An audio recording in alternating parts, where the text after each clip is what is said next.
Today we will start talking about actual databases, and the first stop for us will be MySQL, and yeah, we will talk about MySQL basically today, and I'll show you examples with Express. And I know, Thomas, you asked about Express and dynamic URLs, and this is what I just told Ricardo, that the whole module basically you'll build all exercises is around building endpoints with Express. So yeah, it's not something that we quickly jump through and forget. Yeah, all exercises is around that. Okay. Yeah. Okay. Yeah. So why databases? It's efficient, right? So you remember we had an exercise with file where we storing data in JSON file with FS, and every time you want to store something or get something, you get in the whole file. For example, if you want to store, you get the whole file, you modifying it, you need to parse the whole file. Imagine that it can be like thousands lines of code of JSON data. You need to get everything, convert to object, modify something or add something, and stringify back and put back. This is very inefficient. And like surprisingly for me, I have a friend and he joined like 3 years ago. I think he joined the company, and they basically their database was with JSON file. So they didn't have the database, but the huge JSON file. And that basically that makes your application very slow because you constantly operating with a huge file. That is why databases is much more efficient, because you can actually get specific part of your data, specific data from your database without getting everything. Yeah, databases, you can store a lot of things and a lot of data. It can be structured very differently depends on the, I would say, the database language, because we have quite a few like MySQL or MongoDB. We have I would say that, yeah, we will talk about that in a second, but yeah, quite a few. We have, so normally we have like tables, columns, and rows. So this is for relational databases. We use, this is like a dictionary, tables, columns, and rows. I'll show you in a second what it means. Also, we have two types of databases. So relational databases like SQL. So SQL stands for, can anyone remind me? You probably, Ricardo, can know what. Structured query language. Yeah, structured query language, exactly. And around this, around SQL, we have quite a few, I don't know, subtypes, potentially subtypes of databases like SQLite, etc.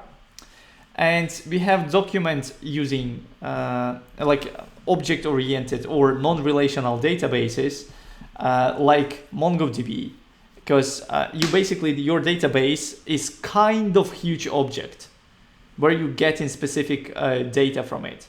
So we will talk about MongoDB this Wednesday. So yeah, in more details.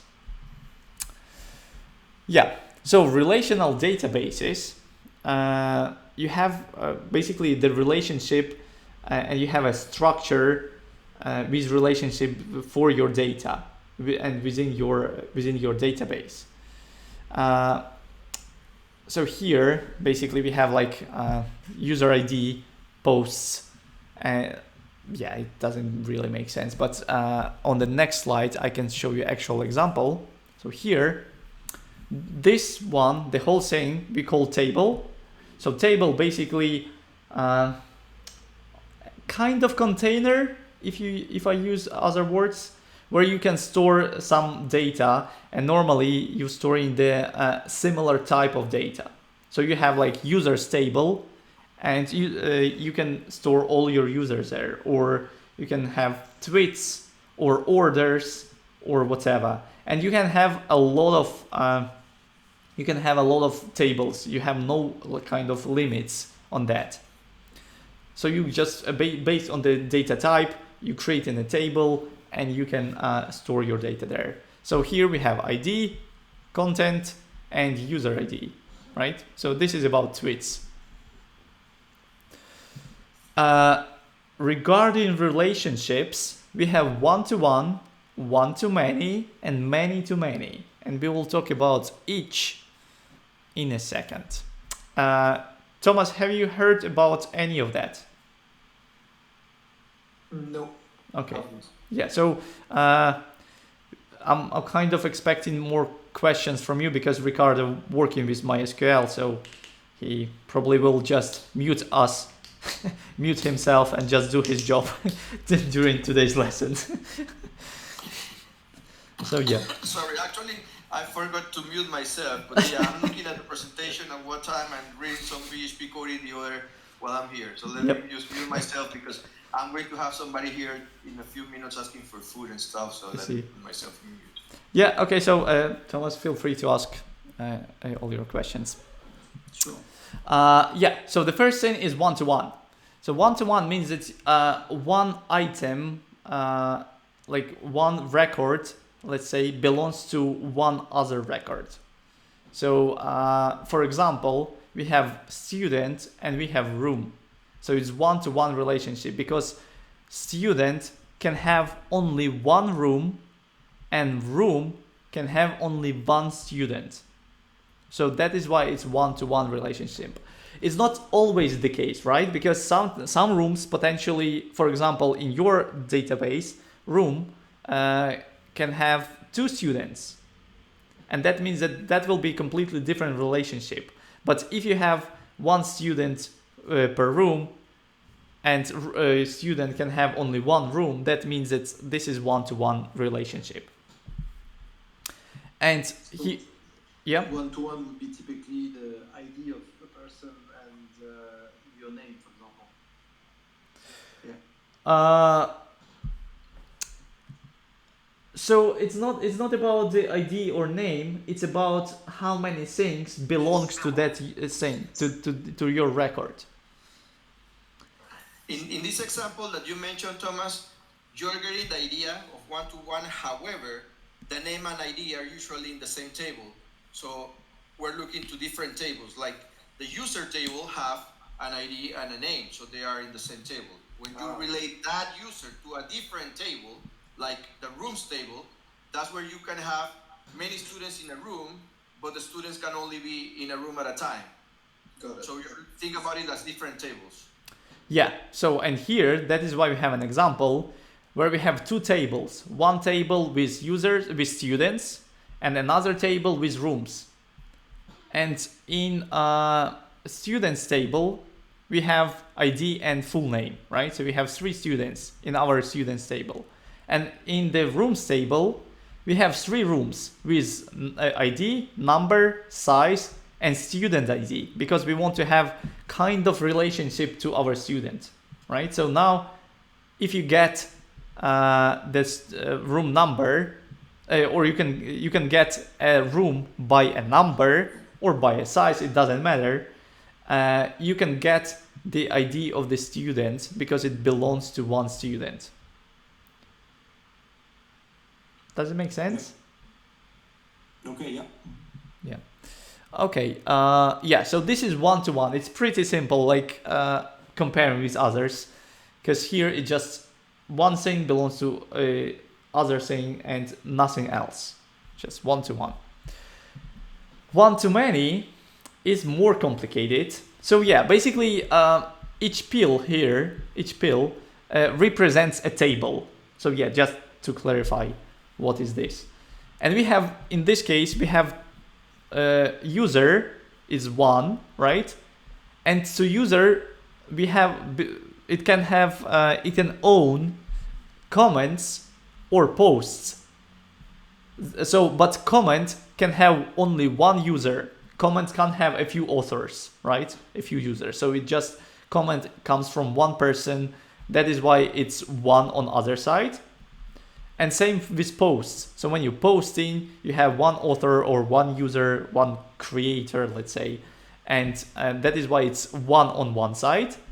but the user can have multiple comments, can leave multiple comments, can create multiple posts. That is why it's many with different types, right? So that means that this is one to many. Does it make sense?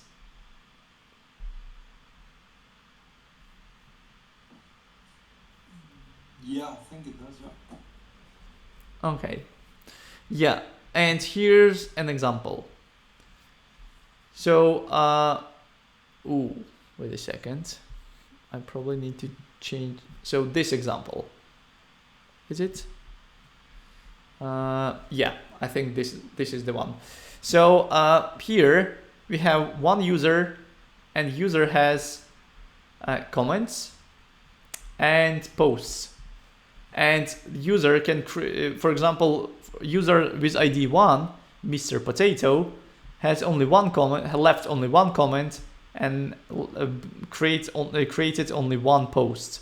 But for example, Matt Smith, he created two posts and one comment, right? So it's just one too many. Again, this is tables, and as you can see, we're grouping specific type of data in one isolated table. So users, one table, comments, another table, posts, another table. So, and the last one is many to many. And the good example probably is authors to books, because book can have multiple authors, and author can have many books. Yeah, and here it's just an example based on our authors and books. So we have 3 authors, and for example, author has one. So Josh Smith is with ID 1, right? And we have multiple books. And when you have many to many, this is the common practice that you create in a third table to map to each other, right? So this is important part. So you have many books, just books, list of books, and you have list of authors. To map to each other, you just creating, again, this is just a common practice. You creating a third table where you're saying the author ID is, for example, 1, and book ID is, for example, 2. And you can see that we have for book 2, for this one, we have 2 authors. We have author 1, which is Josh Smith, and we have author with ID 2, which is Andrew Butkevich, right? So for this book. But for book number 1, we have just one author, which is Josh Smith. Does it make sense? Yeah. Okay.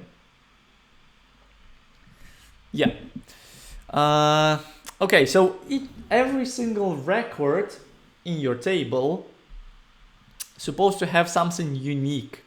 And normally this unique, and we call it unique key or like primary key, this is ID. So normally it is ID. And for example, MySQL creates unique IDs for each record once you add one. So when you just add in a new record, it automatically adds basically the ID. So you can set up, when you create in your table, you can set up that I want to have ID with auto increment, and that will keep the track. So it starts from 1, and you have, if you remove the record, it doesn't care. It just adds another one and another number, etc. So it doesn't really, it doesn't like looking for gaps. It just adding every new record is just +1 to last created record. So this is how MySQL behaves. And yeah, so this is very important because by this unique key, by primary key, you will get the data from the database. This is how you can select or target this specific data from the database. Yeah. So yeah, SQL is a domain-specific language used in programming. So this is probably from the wiki, from Wikipedia. Designed to manage data held in relational database management system. Probably, yeah, it not very helpful for you now, but we have a cool SQL cheat sheet, which is really, really helpful because SQL is a separate language. And here you can find, this is a huge topic, but you can find how you can select data, how you can create tables, and all these commands. Yeah, you're basically just executing all these commands, some commands, and you can create tables, delete tables, create rows, define tables. You can add data, select data, combine, etc. You have a lot of queries. This is the whole world. Again, this is just a separate language. And yeah, so basically here's I think it's a very good cheat sheet. You probably don't need all of that for our course, but that might be helpful for you to work with. Yeah, so you can find your link here. To use MySQL, you need to first install MySQL on your laptop.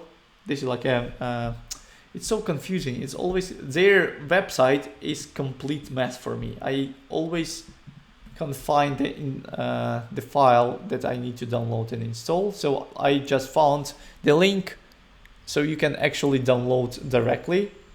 So you need to install that if you want to have this on your laptop, if you want to have MySQL on your laptop. And if you go to preference, once you install it, you will have MySQL item here, the icon. And as you can see, I have running server here. So it is running. I can stop, and here's the version. So yeah, first you need to install the MySQL on your laptop. The next step is you want to have a MySQL package. So you can actually use it with Express or with Node. So you just need to install the package. And here you have some, basically the documentation, how you can use it. So you can try and play with this as well. And we will do that today actually. And so let me actually show you how to access MySQL from the terminal, because basically you saw that I'm running the server, right? And all you need to do is just to get an access to the MySQL to the actual server, because we are not executing it, so we don't have an access now, but we want to basically get an access. So let me just, if you go to, because I don't do it, and I think that nobody, and I believe that Ricardo never done, haven't used terminal as an access to the MySQL database. Because normally people use just the GUI, some applications to have an access, because it's, and we will talk about one in a second. It's just more convenient. So MySQL command, terminal commands, or open MySQL terminal, Mac install. Okay, yeah, here some suggestions. Yep, something like that. So this is the command. I need to provide my password, which when you installing, it will ask you about the password, and please use something that you can remember, because I think you can't change it later. So yeah, I provided my password, and now you can see that the beginning of the command line is the MySQL. That means that I'm in MySQL environment. So now let's check with commands. Help. Every command in MySQL is supposed to end with semicolon. As you can see, if I do, for example, show database. Is it show database? If I hit enter, by the way, even if it's correct or not, it moves to the next line. So I need to have semicolon basically in the same line. Let me just, what is the command? Get show all DB MySQL command. Show databases. I thought so. Yeah, this is what I did. Maybe it's some spelling. So what I need to do, show databases. Yeah, probably spelling. Oh yeah, spelling. And here it shows a few databases, right? We have information schema, MyDB, MySQL, performance schema, sys. So let's try to open. Is it open or read? Ricardo, do you remember the command? No, UI, yeah. DB, let me just check. Show schemas, show databases, okay. And what do we do? Is it show database, select schema name? Let me just quickly check. Because it is, again, I'm doing that just for every 4 months to show students that you can have an access to it. So open DB terminal MySQL. So show databases. Oh yeah, use. Okay, yeah, right. So use and MyDB semicolon.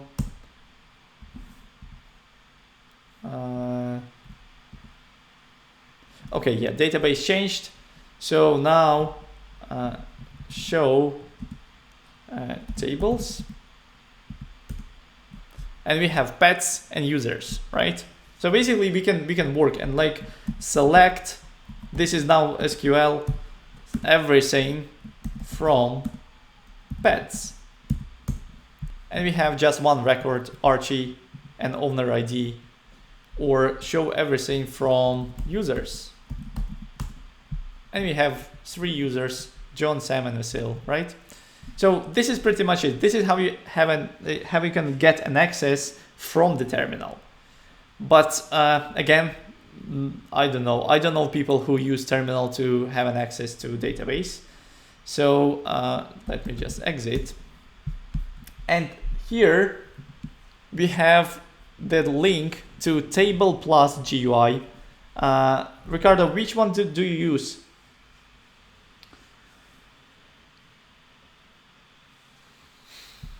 You're muted. PHP MyAdmin, it's what it's. Oh yeah, MyAdmin. Okay. Okay. Yeah. Fair enough. So yeah, because we're not in PHP, so this is just GUI, and I'll show you table plus. So basically, you for table plus, this is the app. So here I already did set up, but what it asks when you create one for just your connection, you just provide a name, host, port. This is a default port, so you will have the same, then your username, then your password, and you can test connection. So it looks like everything is green, so we are fine. And if you click connect, you have the actual application.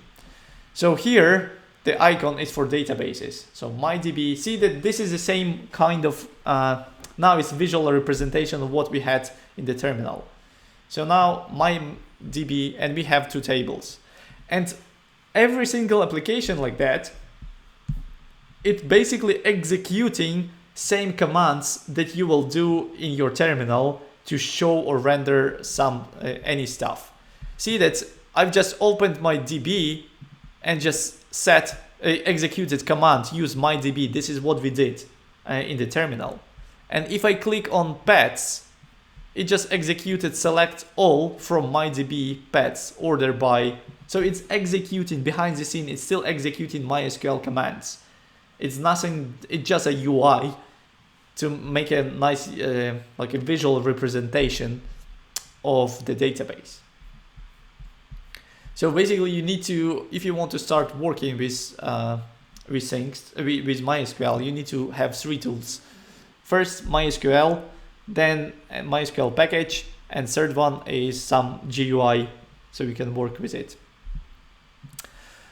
Also, so here I just want to show you you can create a new table. So we have tables too, right? So for example, users, we have 3 users. Let's create a table.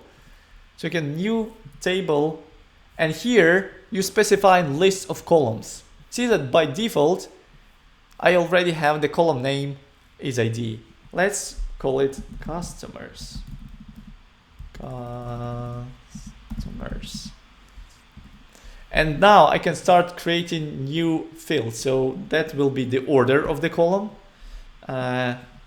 Let's call it first name. Here the data type. So you're expecting a string or varchar.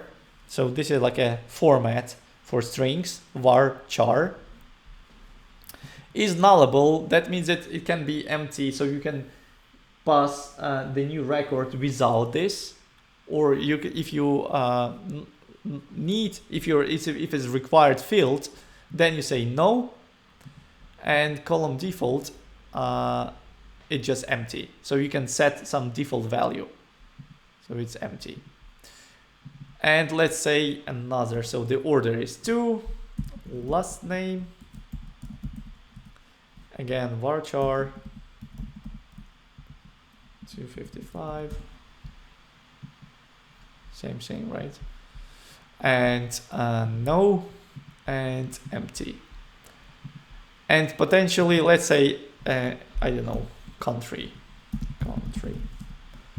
again varchar.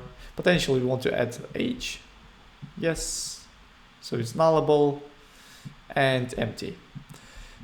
And the fourth one, let's say age. So for age you select an int, which is integer, because we have float as well. Float, you remember that if you have decimals, then you need to select float, or in our case it's integer. Is nullable, yes, and empty by default. Yep. So now we've created a new new table. Let me just rename it actually here. Customers. And this is a structure tab right here. But we can click on data. Wait a second. Why it doesn't show me structure data?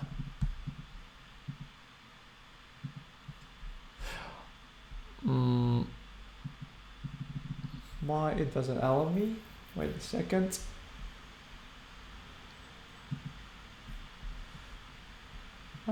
Oh yeah, sorry, I need to save, right? So it's saying me that right. So Command S,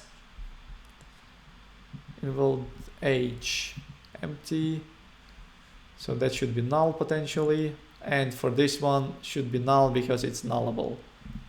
Yeah, so when I saved, I create all 5 columns, right? So if I go to data, we have 5 columns, and now I can start create. And again, you can see here that you're actually creating these commands. So you're just executing a bunch of commands like create table, customers with ID, serial, first name, varchar, etc. So it's just basically executing MySQL commands for you.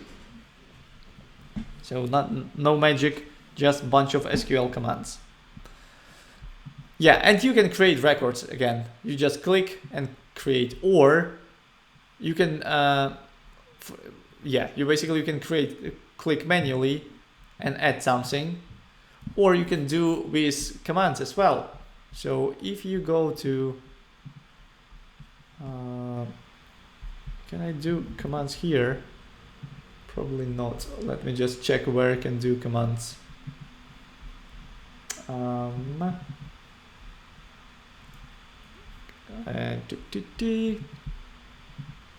So this is how you're creating.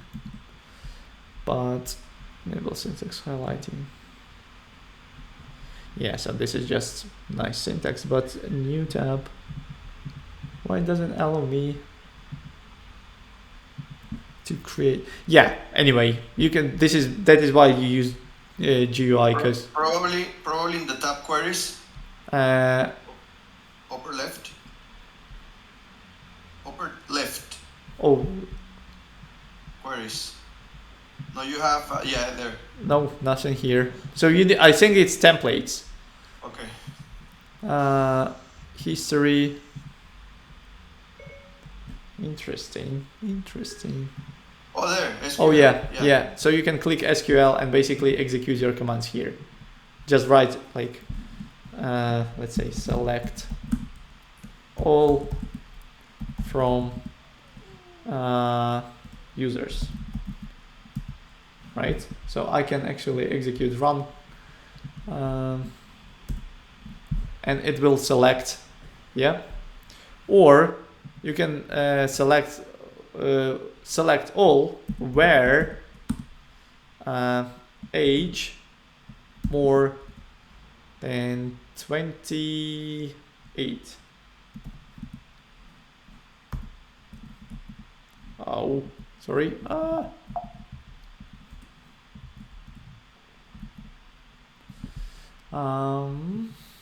Why it's not executing?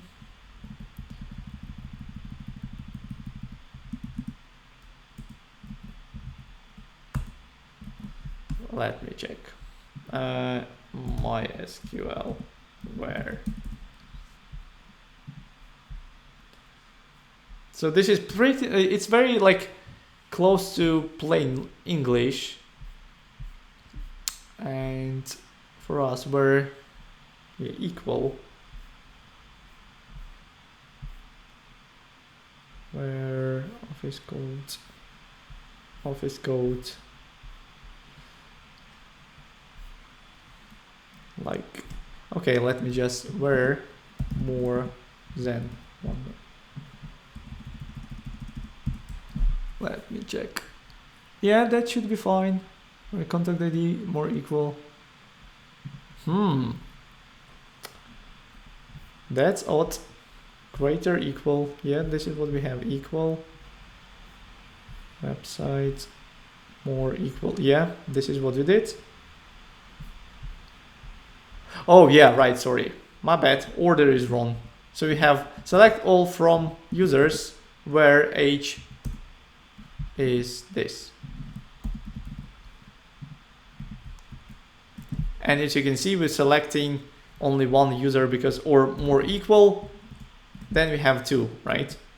So this is how, again, you can do it manually. You can play with commands, and that actually helps you sometimes when you build in your API and you want to, you kind of want to understand what query you want to run. Then you can just do this playing in your GUI, understand, okay, so now I'm getting what I want, and just executing this command in your Node.js, for example. Yeah. Oh, sorry. Yeah, so this is pretty much it with these tools.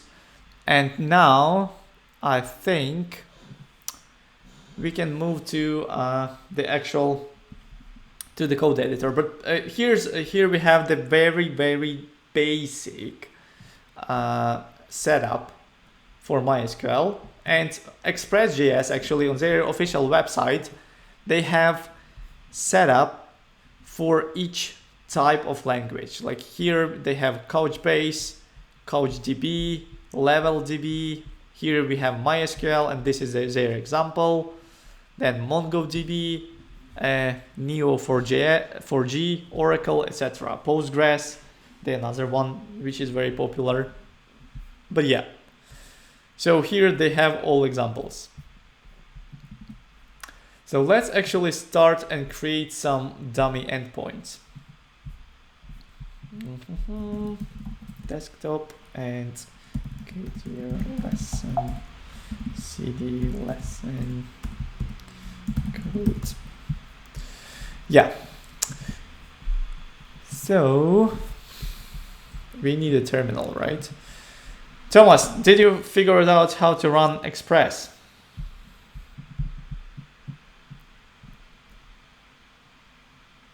Thomas? Yes, no?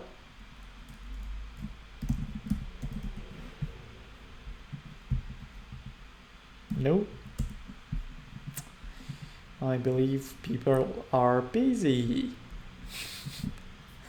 Yeah, so okay, fair enough. I'm here. Okay. Yep.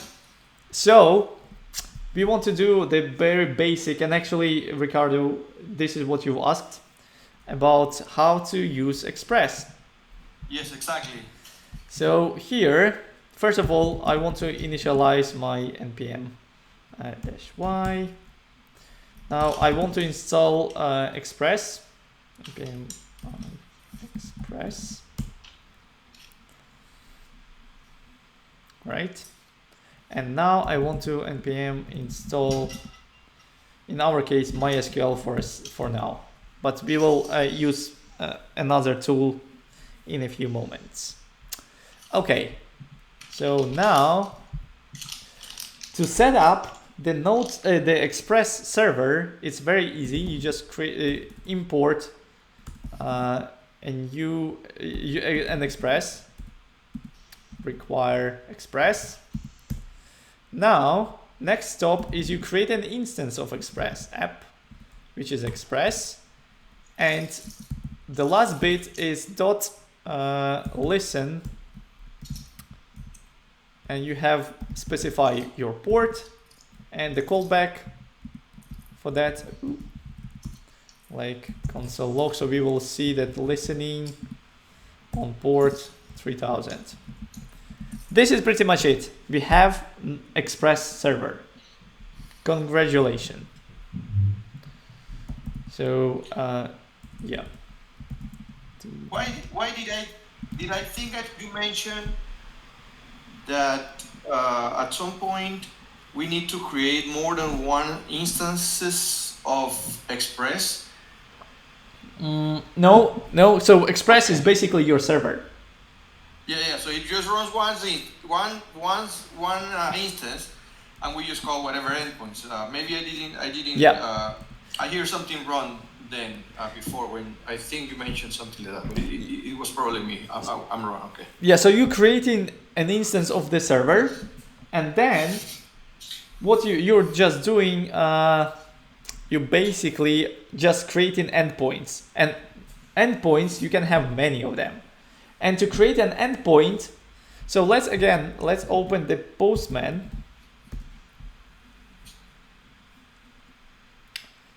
Postman. Yeah, it's loading. Sorry.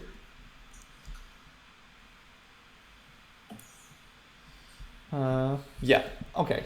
So now let's create the default endpoint for us. So to do that, this is what you ask, Ricardo. You have an instance of your server, and what you're doing, you just app dot, and I want to create a get endpoint. So you just do get, and for me, I want to have just a root endpoint.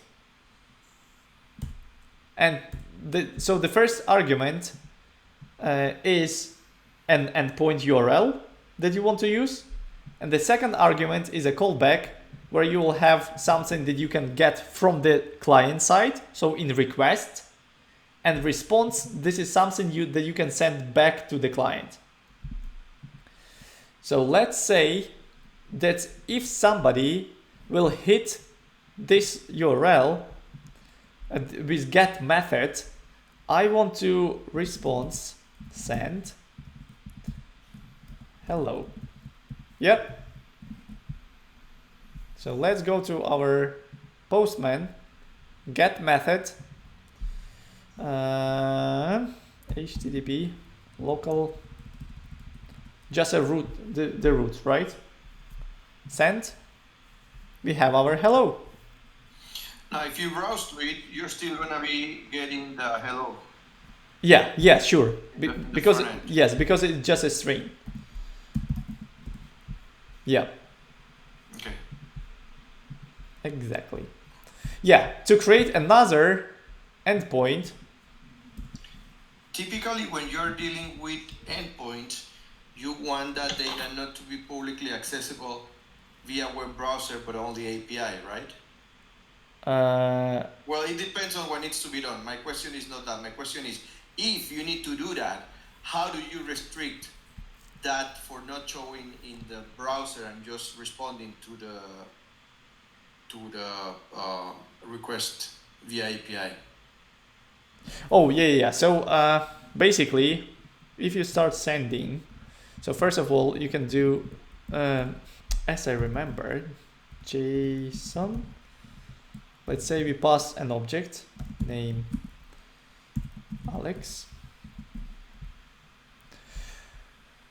And yeah, so we're getting an object, right? About specifying, I got what you mean. So not in the browser, but not in the browser. Wait a second, later. What's going on? Not in the browser, but just in the head, right? Yes. So let me think. Why do you need to specify that?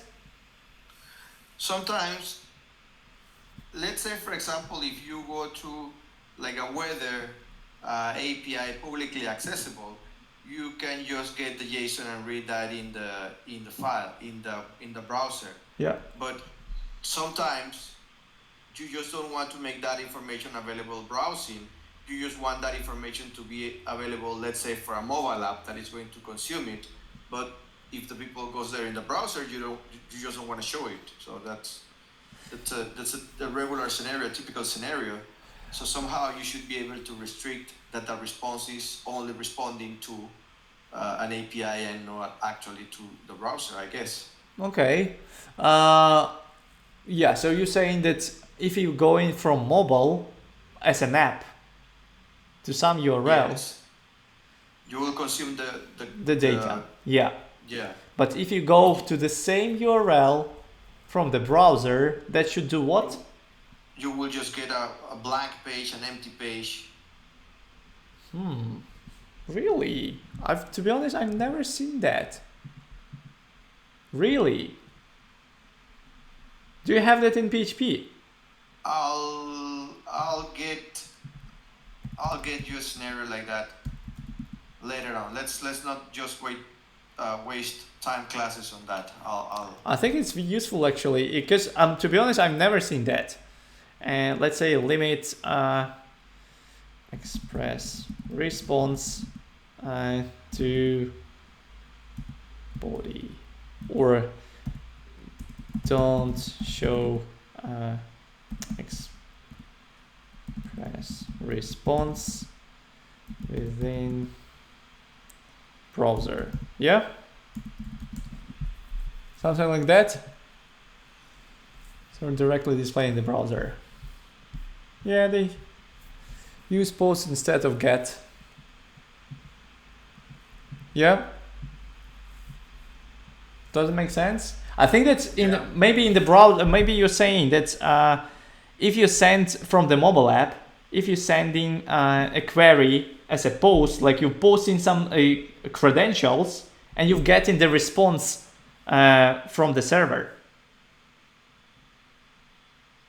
Yes, but that information won't be accessible. Yeah, because you're not. Yeah, because post method doesn't do that. So post method responding with an object to you. That is why it not will be rendering. So if you do the same, because basically you can't have posts from the browser. Browser sends get request by default. Yeah, I got it now. Thank you. So yeah, so basically you just now it makes sense from your example. Mobile app, when you're registering, you send in credentials with posts, and as a response, it will validate your credentials. If it's valid, it will respond you an object with data. Yeah, okay. Exactly. Yeah, I was thinking that get with limits. I'm like, never seen that. Okay, yeah. So this is very basic thing, right? So we have one endpoint. So let's try to add actual so we installed MySQL, which is great. Now we can actually use it. Const MySQL. So we have MySQL now. And if you go to their documentation here, to the package, sometimes, yeah, okay. So let's just copy paste this one for a sec. We will refactor our code because it will not work straight away. So if we have a setup, right? So we need to have a setup. For me, it's localhost, user is root.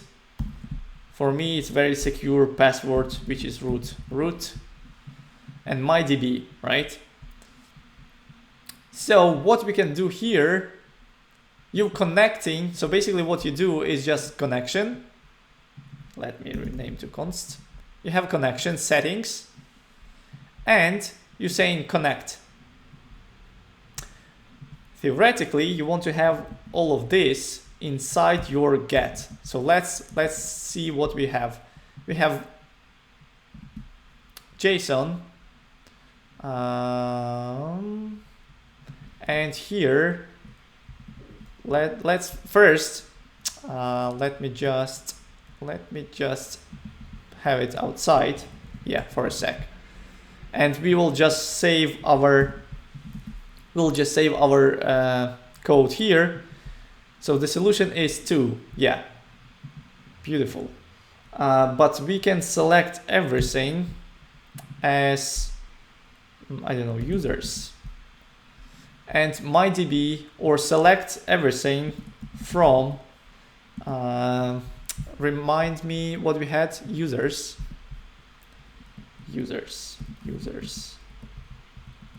Yeah. So, and let's check what we have in results. Save.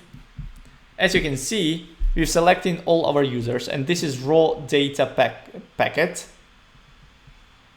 which we need to convert. And so we want to parse this data, and I believe, I don't remember exactly, but let me just quickly check. So here, okay, so they use it's actually name of constructor. So you can check the accessing. Okay, do they want to? Sorry? By the time that we get to work with Mongo, are we going to be working with Mongo Atlas or self-hosted? So it doesn't matter. We will use their API because it's free, so you can use their hosting. Yeah. Okay, and if we have time, I don't know what the schedule is going to be for the whole JS thing. Maybe in React, just think about it. It will be nice if we can consume some sample data from Firebase, for example. That is applicable to any real project of any client. Like we have lessons about Firebase to show you how to work with Firebase. Awesome, great. So yeah, yes, we will. Let me just double check how to convert it, because they are parsing, which is not what we actually want to do. So yeah, string, this is odd. They should have a nice version. So theoretically, this is just a name of the same we have with Mongo, because you get in a kind of an object, but there you can specify what you want to have. And yeah, so you can specify that I don't want to have this like raw data pocket. I don't remember the word of the same in Mongo, but yeah, you can just define to get the actual array of objects. So if I save, let me just check that, because it is annoying. Dude, it is so ugly. It's so ugly. But let me check. Yeah, again, that is why people use what's going on? Wait a second. Do we have? Yeah, so now it is just an array. Beautiful. people use different tools to parse to get data, because you can get data in formatted way. So here, yeah, now we are getting an array of data, right? And what we can do, let's actually create a post method. Can anyone help me with the post method? So imagine, here what I will do is for my get method, I will start connection, and here I will just send a response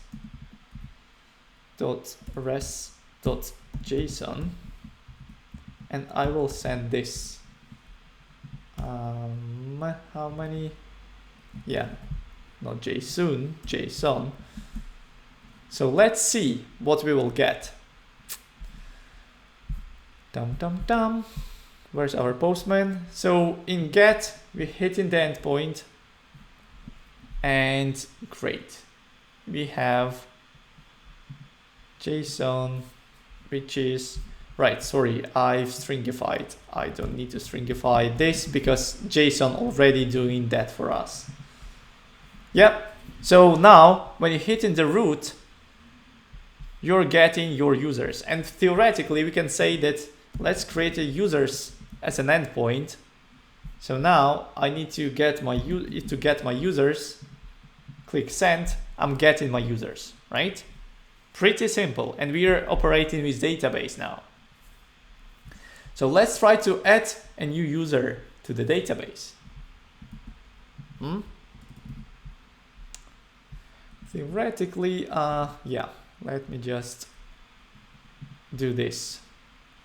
So when you hit, again, another thing that why you want to keep this inside, because when you don't want to keep the connection all the time. When you hit the endpoint, it should open the connection, do some actions, and close the connection. So that is why this is a structure. And let me just for the user, let's have post. Does the same applies when you're dealing with Mongo? You just open, do your stuff, and close it? No. Mongo is just different. Okay. It's just MySQL. Yeah. So let's have post, and we want to insert or create. Is it create or insert? Create, right? It is insert. Insert. Okay. Let's check MySQL insert. Insert into table name values. Yeah, beautiful. Thank you. So insert. My memory is a bit blurred. Insert into users and values. Is it values or value? Values. Values. And that should be just comma separated, as I remember. Right? Insert into users values. It's a parenthesis and then comma separated. Yeah, parentheses. Okay, so I want to make it dynamic. We don't do any sanitizing, nothing. I will just pass a user from request. So before we do that, let's actually check that we can send one. So console log. So request dot body. I want to see what we will get when we hit this post method. And in my body, let's say I just copy this one. And here I want to have first name test.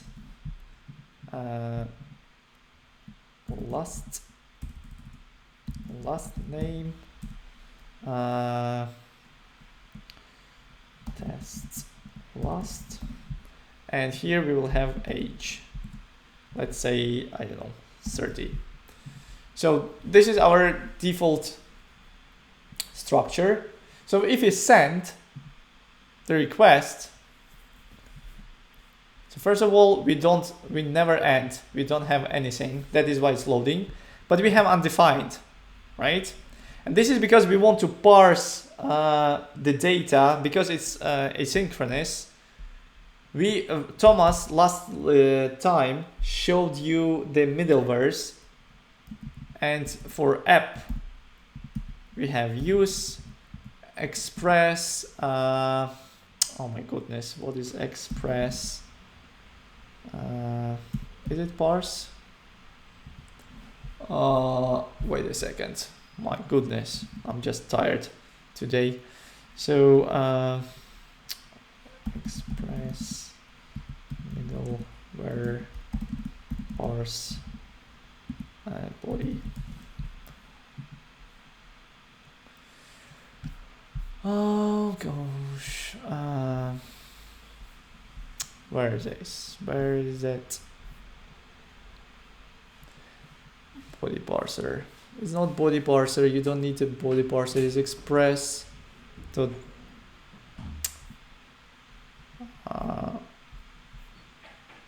It's definitely not body parser because you can use body parser.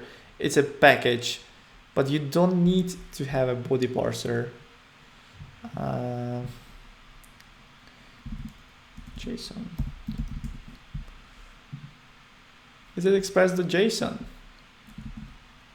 JSON.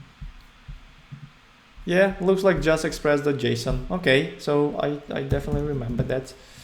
So you basically processing. Remember, as you have for fetch on the front end, you have like you're processing, you're getting like response.zen.json, right? Here you pretty much have the same. So if we hit again, we have an empty object. Why is that? Right, because it's params. Silly me, silly me. That should be raw. JSON. JSON. My goodness. Let me change to get. That was the wrong thing. I'm just blind. Cancel. Send. I will copy paste one. So now change to post, go to body, and here I don't need this one. I just need Tom Sawyer and cert 40.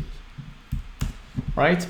So now if I send, we can see the object here because we just processing the response. So great. That means that here for this one we can, how can we do put everything there? Any ideas? Just a pure JavaScript. You should know that.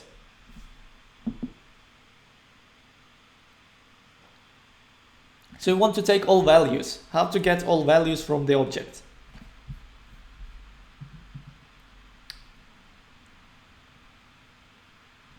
Anyone? No? Is that result? No. So you have an object. How to get all values from the object? Is it a star? Then forget about again. This is pure JavaScript. You have an object. Just regular object. I want to get all values as an array.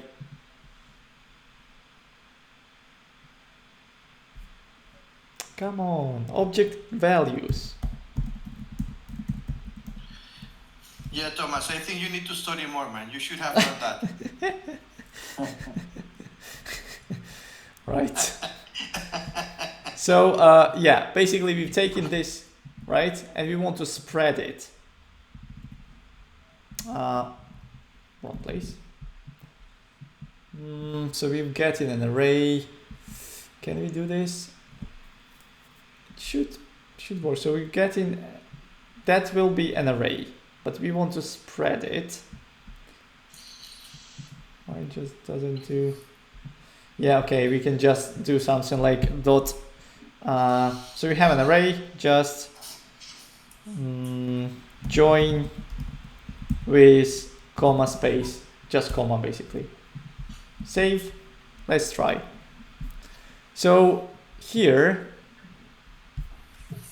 and when we, yes, sorry, no? It's just me echoing. Okay, so, and then we will send the response sent stored, I don't know, saved, just a message for now. So if we hit the endpoint, let's go back to the database. We have just three users, right? If I hit the endpoint with my new user, ooh, we got some errors. App crashed waiting for a file change before starting. Okay, looks like our syntax is wrong.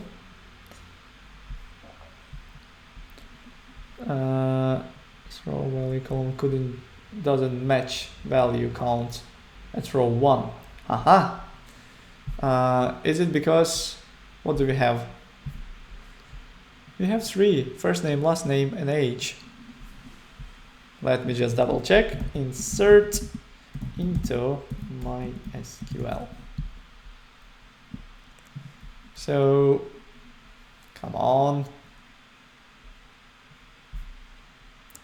Should be okay, right? So let me, if I do, just clean this one. And if I create a new user, test, and save, what it does, it select table rows, order by subtown original post. Yeah, this is what we did. Users. Oh, right, we forgot to specify columns. My bad. So what we need to do is we just need to specify the columns, right? So that should be just regular strings.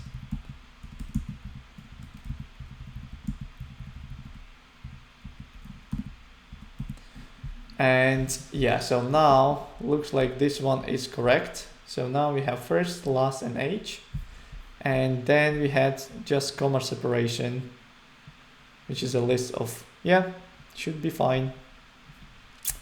Let's try again. Hit send. Still no. Why are we crashing? Ooh, extra.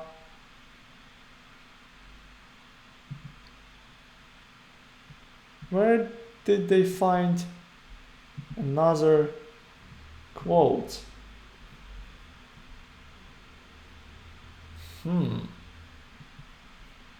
Oh, wait a sec, that might be right syntax. Do they don't like this one?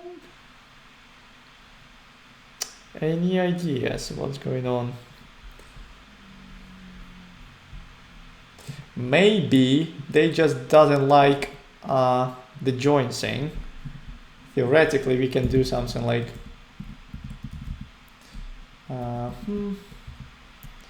request. We can destructure our request from here. So const first name, last name, and age, and then just use this one. That should be better, I think.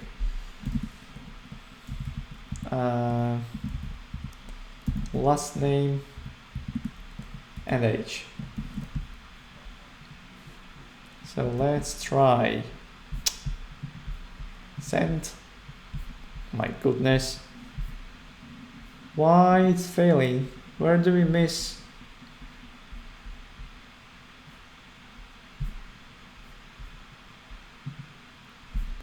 Values. Is it space? Is it because of the space? Silly space. Still no. We have another syntax. The manual corresponds to your MySQL server version. Okay, let's just imagine we're copying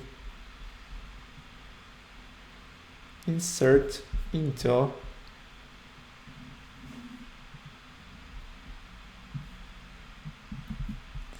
let me just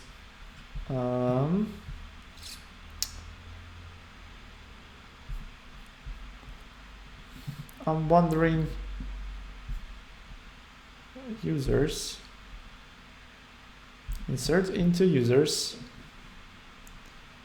Ricardo, an expert. Yeah, I'm just back. What are you trying to do? Insert into. Yeah, it's table complaining. name? It's complaining about syntax, and I'm trying to understand which semicolon I missed. So theoretically, if I copy this and run this command here, so we have users. Later, wait a second, I will close customers.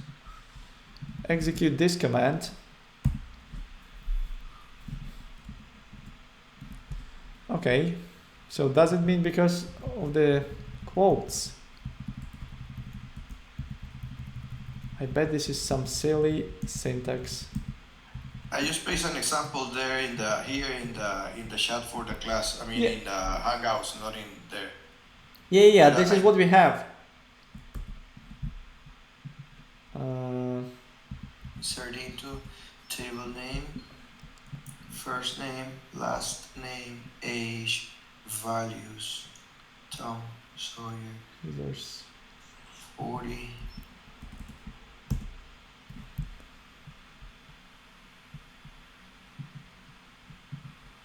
First name. First name, last name, age, values. You have an error to check the manual corresponds to the server version. On line 1. Wondering. Do we have no, that was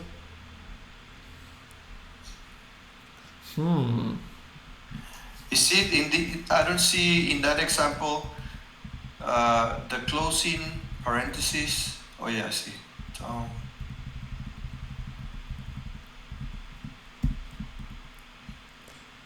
non-column Tom. Yeah, okay, fair enough.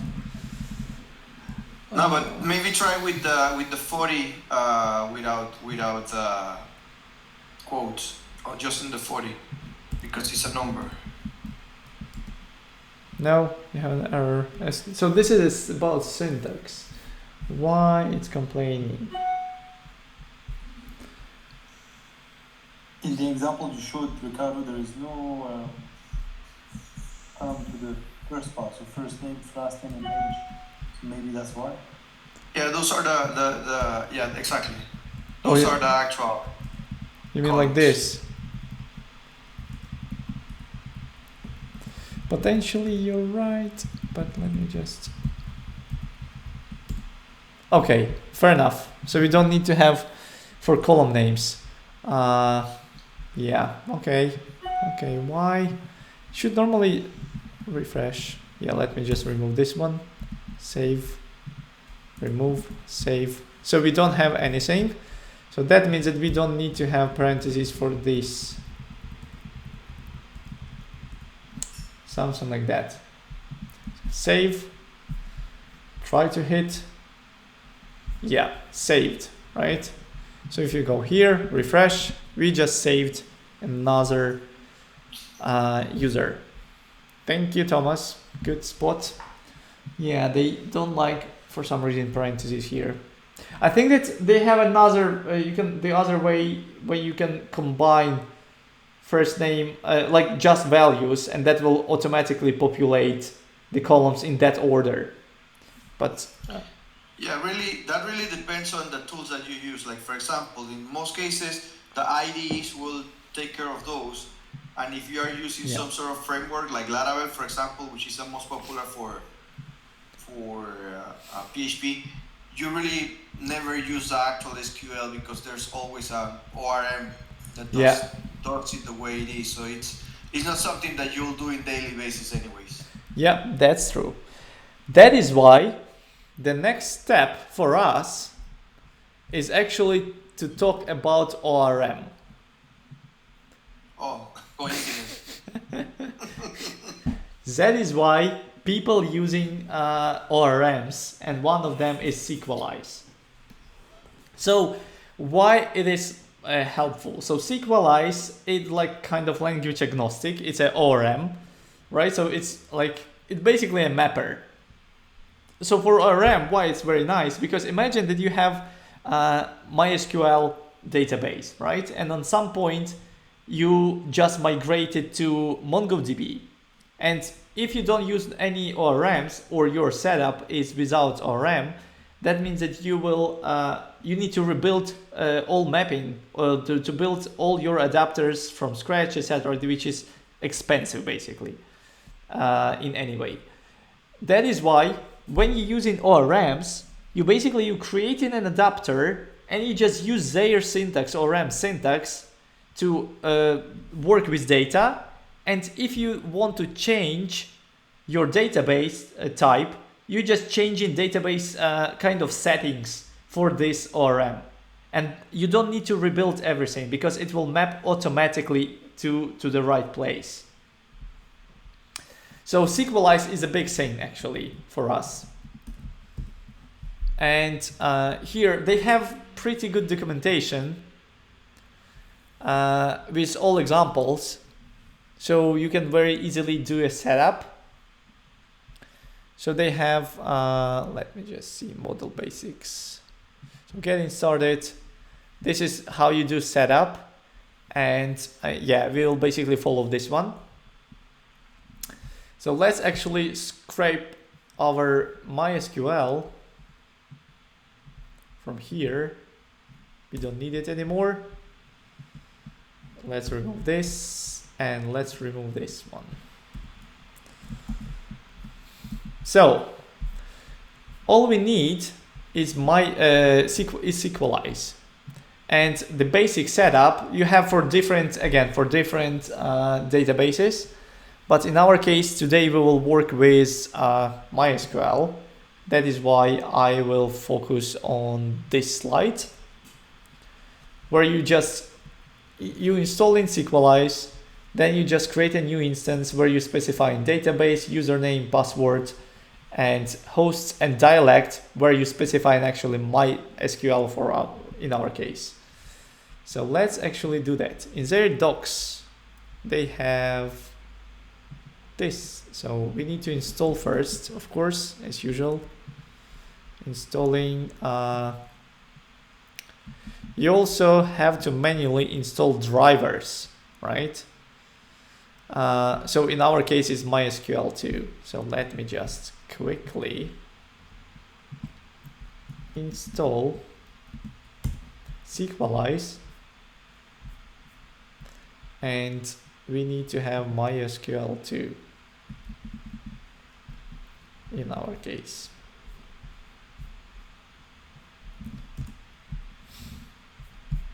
So the next step is basically import our SQLize. Sorry, let me just put it onto the other hand.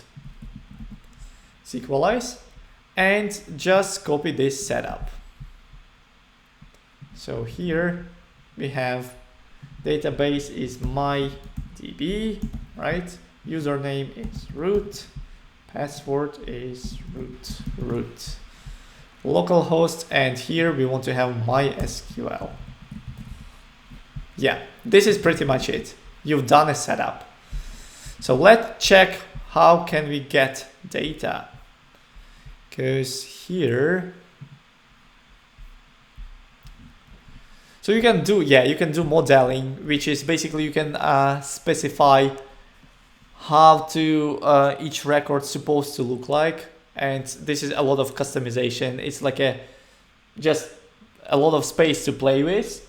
But for us, we are interested in getting data and storing data. So let me just go to their documentation here where they have querying. And we want to have select, right? So now find all. Give me a second. we have quite, actually we have examples, I think, maybe not. We don't. We potentially can add some examples for you as well. But here, actually in their docs, they have everything. So let me just quickly check. Await user, create, select from. Yeah, so this is from models. You want to create models.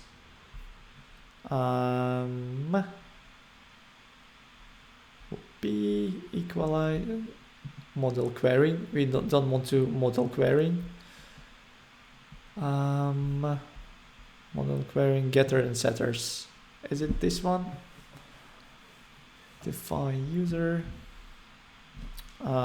Give me a second. I lost there. They might change some docs or structure, because I remember I was playing with this one recently. Combining, so yeah.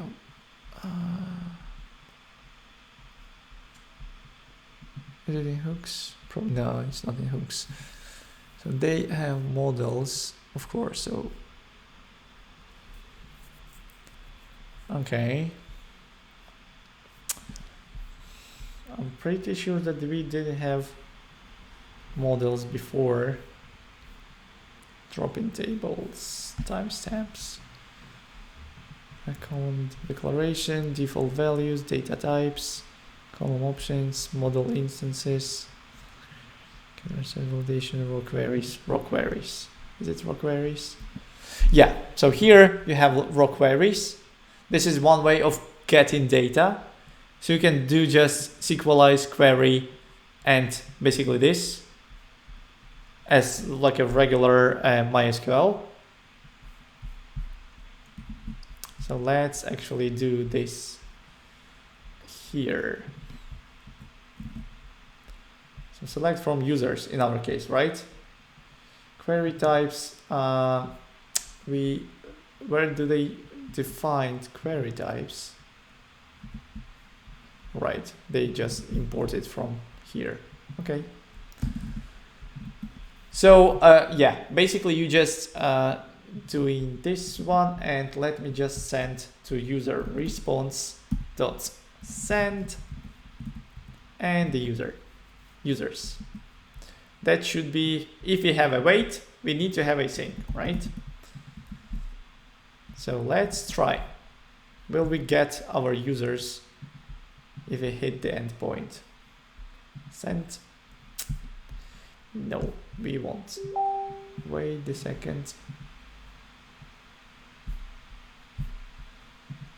Ah, right. We stopped the server, which is not great. Okay, so send, and we are getting all our users, right? So you just doing the query, the plain query as we did before with query, but now you can actually change the database to something else, and that will work for you. For modeling, so they have like you can create models, and you can specify like how you want to use it. And yeah, let me show you, because it's not always what you need. But imagine that we have user, right? So first name, last name, and we have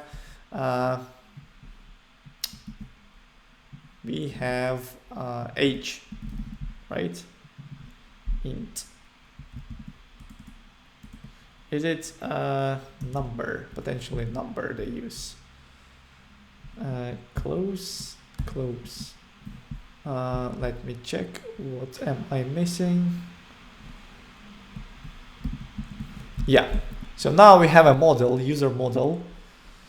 It's not defined because we haven't exported that. Imagine that we don't use query format.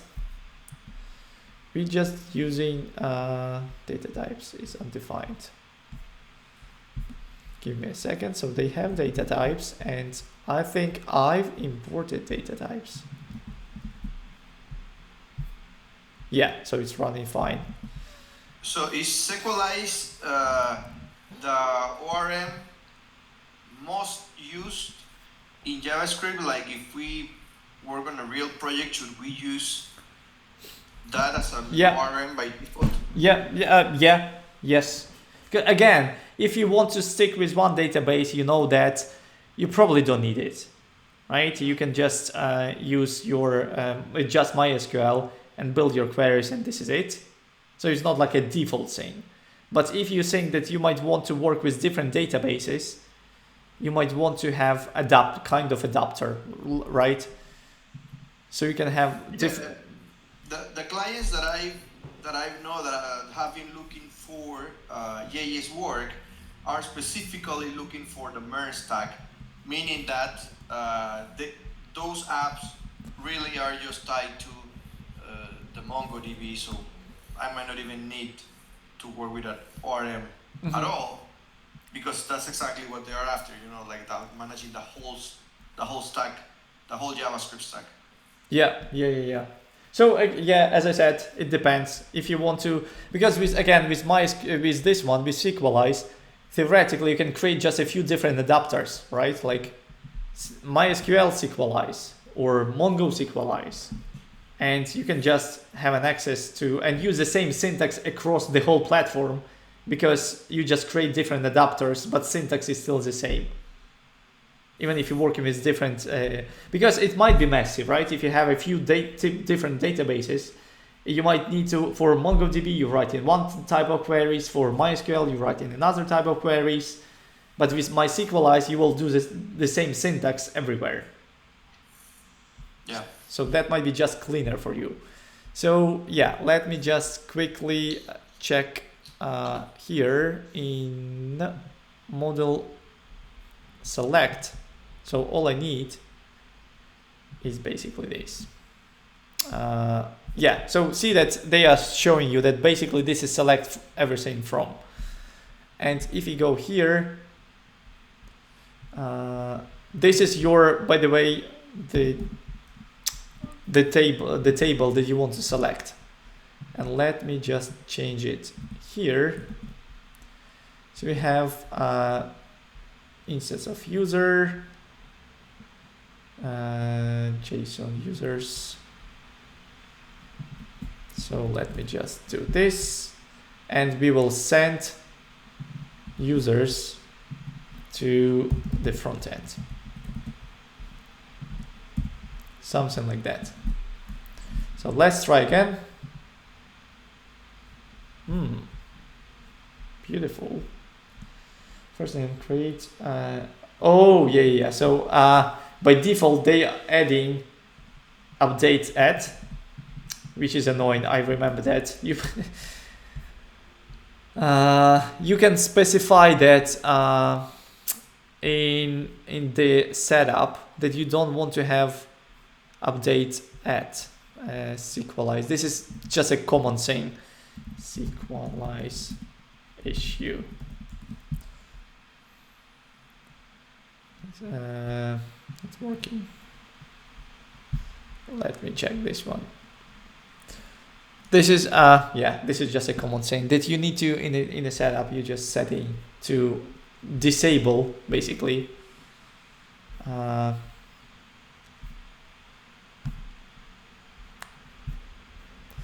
SQLize update 8 remove exclude.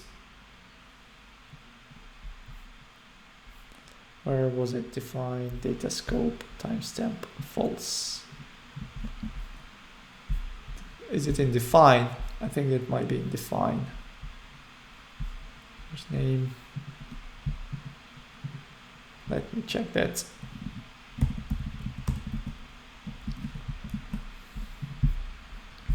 Let's try. No, still the same. So it's at type.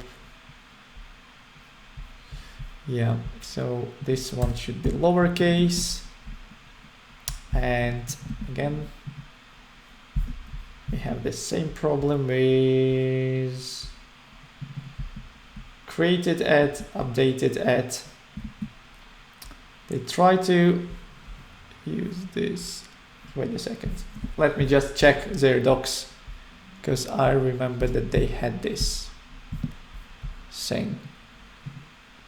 It's odd, but because by default they add in all these timestamps, and which we don't want, right? Because our database doesn't have this. So, yeah, that's very specific, and I don't know if just adding a little bit more, Thomas.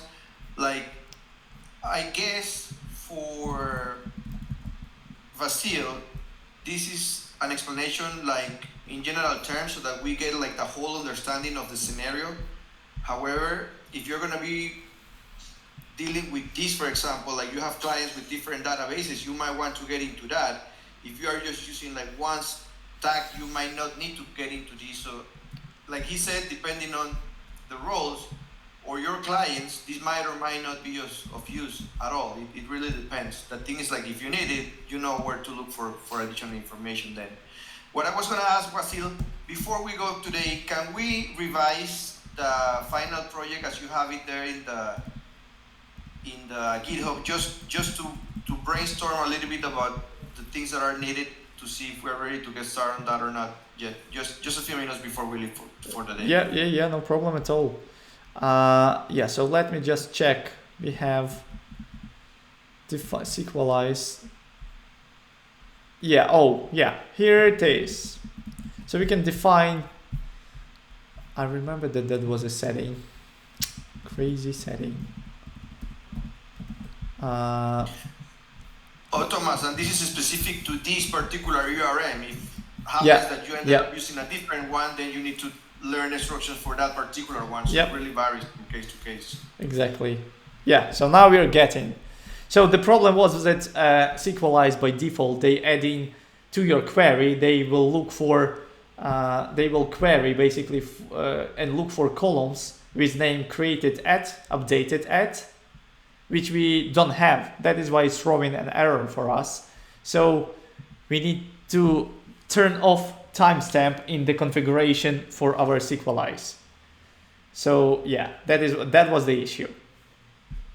And yeah, it's like I don't know why they turned it off, turned it on by default, but this is what we have. And I remember that the first time when I faced it, I was like, what's going on? Why we're adding some new columns that I don't want? And it's very confusing, because you started with like, hey, I want to define the structure, the model for my query for columns, and you define in first name, last name, and you define in age in the same thing, and you expecting these three columns, right? That this is my model. Why I supposed to get some other columns? But this is SQLize, so yeah, just keep in mind. Yeah, and generally speaking, in PHP, most of the ORMs by default are also adding those features. Now, if you're using a framework, before you actually run into migrations, who are the one who write to the database, you can edit the models and basically just remove that if you're not going to use it. But as a general rule, it's the default to use them, and that actually allows you to work with soft delete later on, once you're like in production and you want to make people think that they deleted the information whenever they actually did it. So that's why those things are important, like in production, but by default are built in the ORM for a PHP so, as well. Yeah, just want to clarify that soft delete means that you delete in the record. It doesn't appear in on the client side, but in the database you actually just hide it, like kind of raise a flag that's hidden or whatever, and it will never show up to the user. But so this is soft delete. Yeah. Okay. Yeah. So this is SQLize, and again, it's up to you. Do you want to use it and play with it, or you just don't want to work with SQLize and just do MySQL and plain queries? It doesn't matter. You're fine with both. It's up to you. So yeah, so we did get and post. Yeah, this is fine. We haven't done this one. Actually, Thomas, did you figure it out how to work with dynamic URLs? I haven't had a chance to do it yet. Okay, yeah, let me show you. But I saw your link and I looked to it and yes, so Yeah, that's fine. So very like plain saying is that because the Express is so nice, what you can do is let me actually create, not find all. Can we do? I'm just thinking, how can we utilize? Yeah, let's go back to plain MySQL. Ooh. And here I want to select specific user. So we have users, but I want to select specific user with specific ID. And I can do that very easily by these dynamic URLs. So what it does, if you put a column, that will create a variable in your in your params object in request. That will create so request is an object with params, and let me just actually show you. Just forget about this query. Yep. I just want to show you that console log and request and what's params. So if I hit users /25,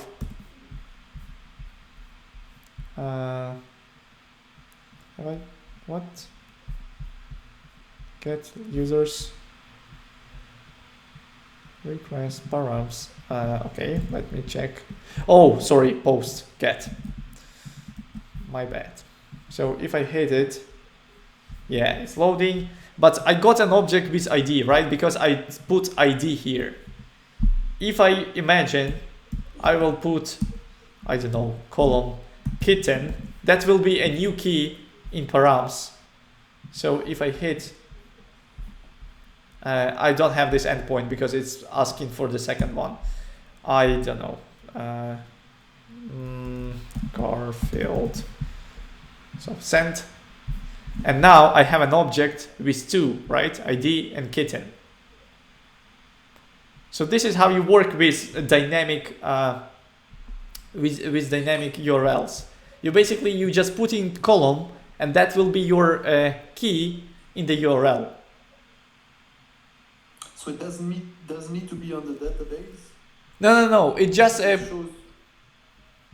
Yeah, sorry.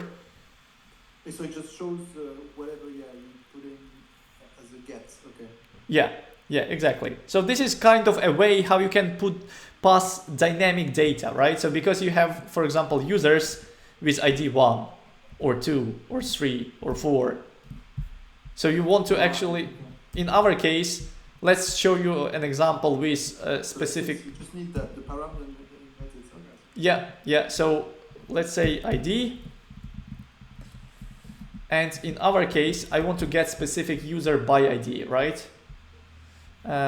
Here I will have something select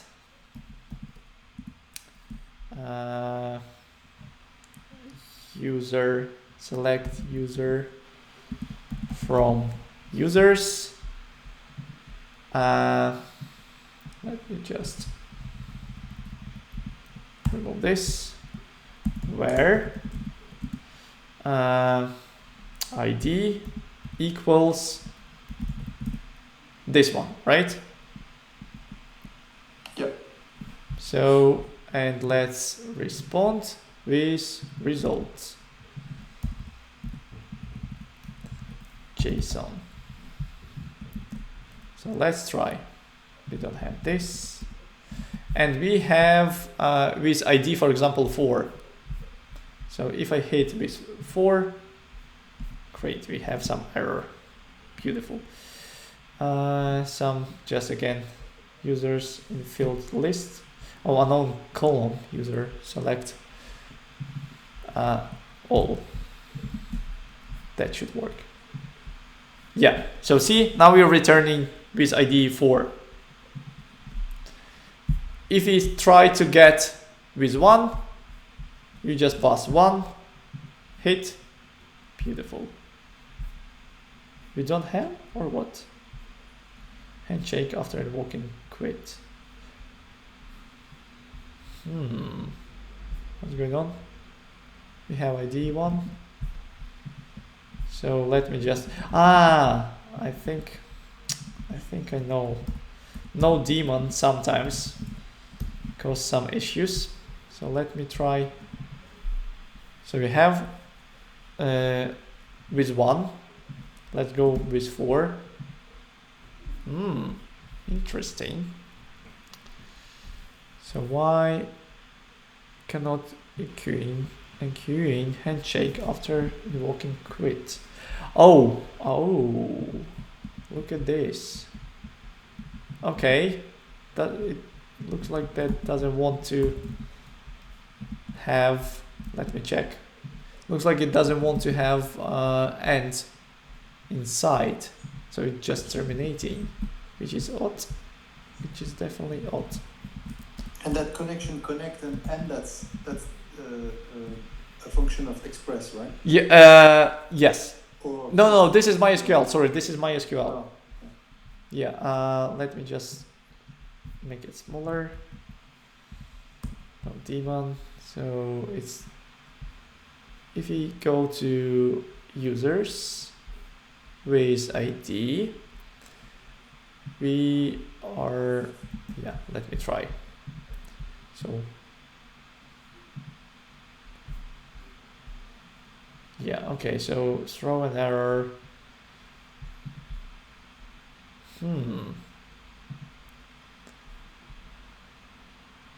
After invoking quit. Protocol queued after it quit. Is it because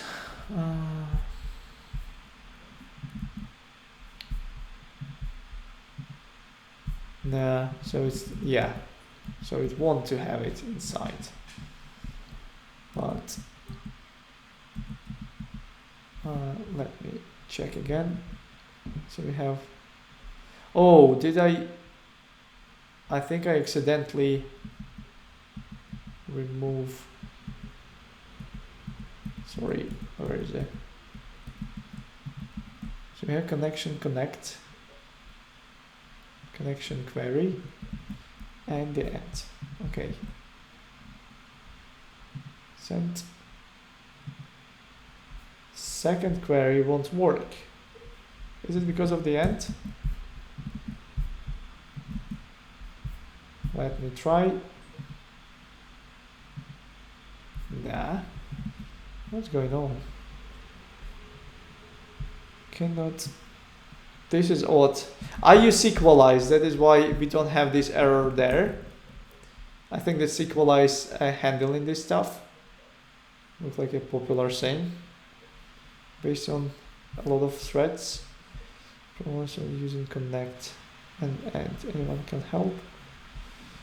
So to get connection. Okay, so they want to wrap just get connection into get connection. Some common problem. Wait a second. So they want to have. Yeah, let me just copy paste quickly. So for us, this is a connection,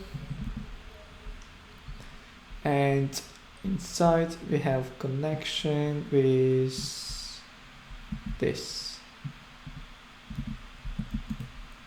Yeah, and we don't have end.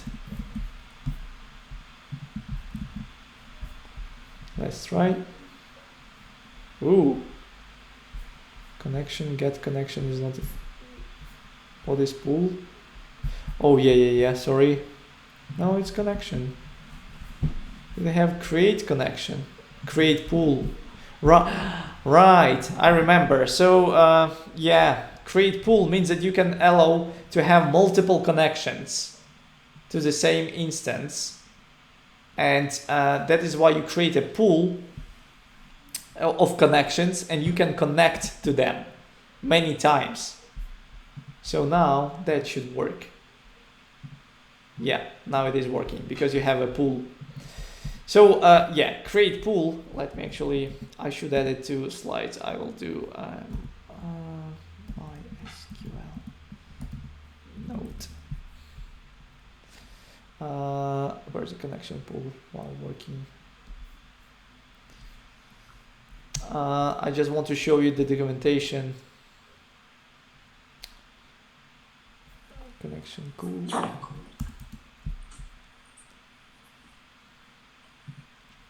Yeah, I forgot about it. Wait a second. Yeah, so rather than creating and managing connection one by one, this module also provides built-in connection pooling. So you can have like a lot of connections. You can query the same thing many times. So you don't need to think about this management like start and end, because now you don't care about that. You have a pool of connections, so it's like you create like, it's not a how to phrase it. You creating like a tunnel kind of, or like you basically dynamically handle connections. So you can specify how many connections you want to have in the same time. But if you don't, that will be just dynamic unlimited. So if you want to have multiple connections, if you want to communicate with your endpoint many times without starting and closing again and again, then you want to use create pool.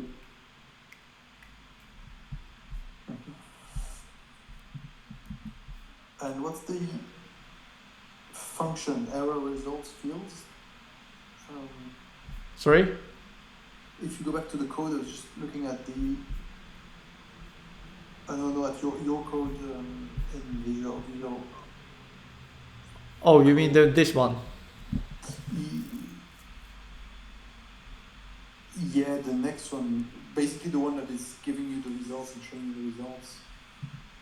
This one? Yeah. So yeah, you get connections, right?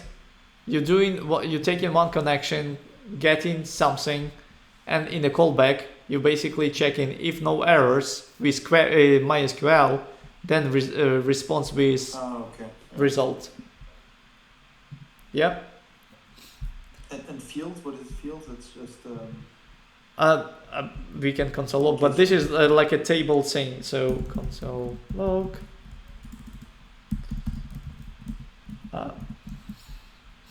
So hit. Beautiful. Create pool. Create pool is not defined. Oh, sorry. Copy pasted the wrong thing. So this is what you have, the specification about, so you have database table, org table, yeah, pretty much the same. Name, this is the field names. Yeah, Okay. everything about this one. All like how the lengths, etc. All of that, like a stats, which you probably don't need. Yep, so this is the pure MySQL with Node. So yeah, don't forget, I forgot about this, about pool, because just create pool and then get connection, and then you have, so you basically from that pool you've taken a connection, creating kind of, and then you can handle it here. You just convert it to arrow function.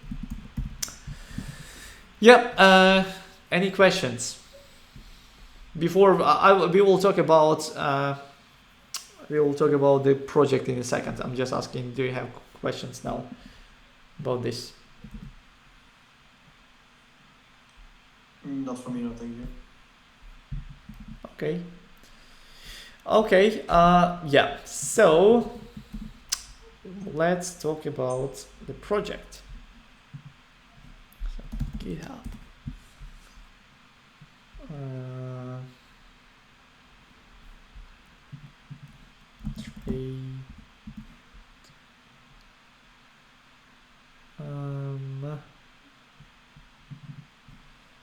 Note.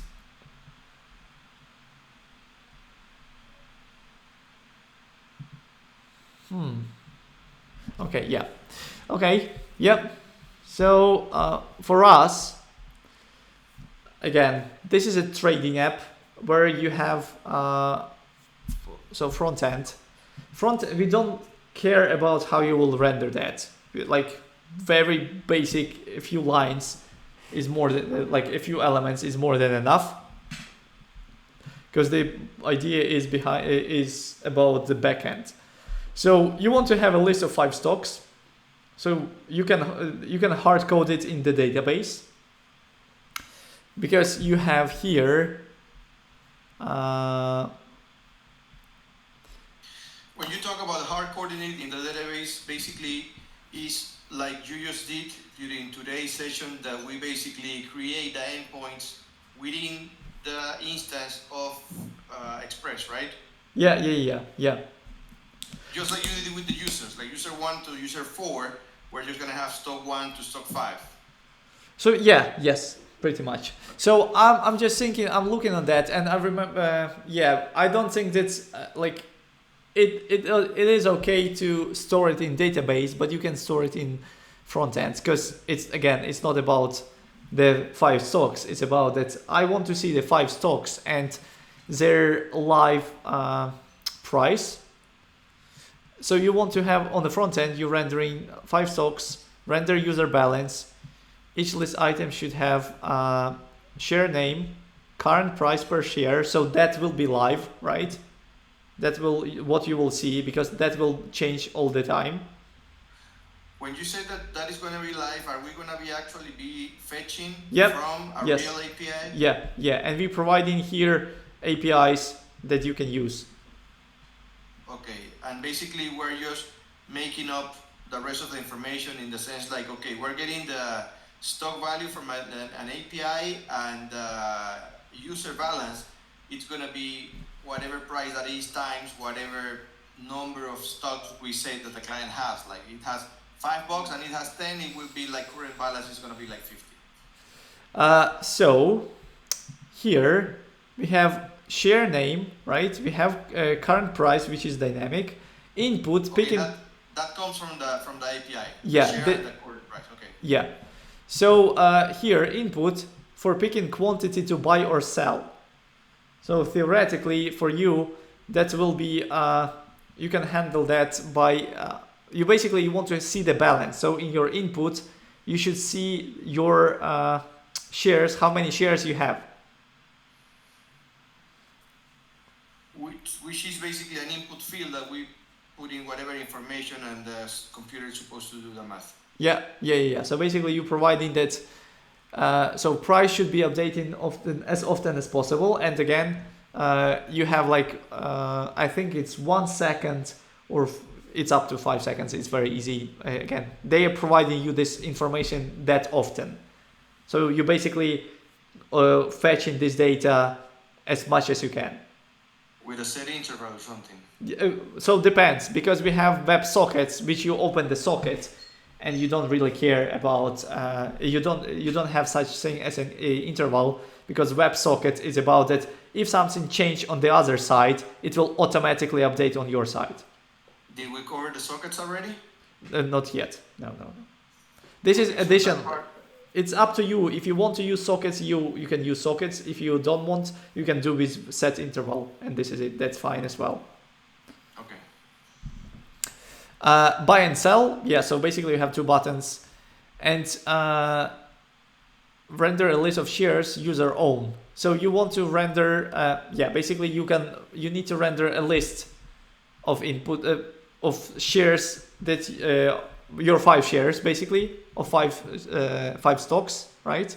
That you want to potentially can trade, sell or buy, and you need to have another list with your own shares that you own. How many shares you have for each stock, And yeah, where you will have share name and quantity of shares. This is it. We don't care about anything else.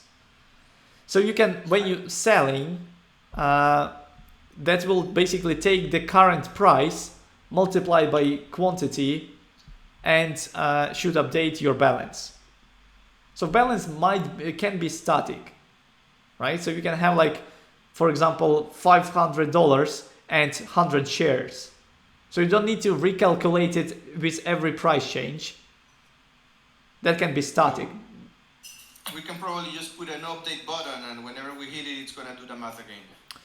I mean, when you sell, probably because you have real money and you have shares. So when you sell shares, it will recalculate your balance. Okay. Right? So you don't need to think balance is actual money. So when you sell all shares, then you have all your money. Otherwise, you bought shares is like a kind of good, right? Like a product. Okay. Yeah, and yep. No, I think I got my questions answered already. So I should be able to look at those API sites and just figure out how to fetch them, and I think we got everything we needed to get started on that. Yeah, it is very like on the front end it's very simple. The only thing that here on the back end we have you have a user, first name, last name, and a balance. It's just pretty much static data. And for transaction schema, you want to have a table with transactions where you will record every sell and buy with share name, share price on purchase. So it can be null if you're selling, right? Or as value if you're buying. And the same for sell. If you're selling, you will have a value. If you're buying, sell will be null. And yeah, quantity is basically quantity and user ID. But because you will have one user ID, that's one user, that's fine. Yeah, Thomas? And we're supposed to use MySQL or? It's up to you. I don't mind. And which one do you recommend for someone that, I mean, I am kind of new to, I'm new to everything, so yeah, I think that it doesn't matter really. It's there is no such thing like it's much simpler or much harder. They are the same. They just different. It's up to, because today we covered MySQL. On Wednesday you will have a lesson with MongoDB, and then you can decide for yourself which one you prefer. And which one do people, use mainly, like 50-50, Mongo or? It depends on the project. It always depends on the project, because like Ricardo said, if you use, for example, for PHP, MySQL, I think this is a second language, I would say. Yeah, it's a default. In PHP is the default. Now, Thomas, to answer your question, it really depends on the type of project. Keep in mind that databases are different, starting by the fact that MySQL is an SQL-based database, while Mongo it's a non-SQL database. So they work differently, they behave different, the performance is different. It really depends on what needs to be done. In most cases, a non-SQL database like MongoDB will provide the system and overall the system with the highest performance compared to SQL, because it's also known as a document database, and basically you're just storing information there in whatever format you have it. And MySQL, it's structured in a way that makes that a lot more strict, and it probably takes a little bit more to process. So in real life, it depends on the project, it depends on what needs to be done, and finally depends on what the client needs. So for the project, like Vasil is saying, it really doesn't matter, just use whatever you're more comfortable with, but keep in mind that those are two different stories, the way they work. Non-SQL, it's a new tendency based in the whole JavaScript thing. That is why I was mentioning that when people ask you about the MERN stack, they are looking for everything related to JavaScript, and in most cases, that will imply a document database and not a transactional database like MySQL. Yeah, so basically, Thomas, that means that if you think that, okay, I want to have a project with React and Express, in 99% of your cases, people will use Mongo, not MySQL. Right, okay. That's very clear, okay. Yeah. And that's what makes sense in here since we're doing JS stack. Yeah. Got it. Okay, cool. Thank you then. And yeah, I will deploy new exercises today. And basically, and see you next Monday. All right. See you then. See you. Thank you.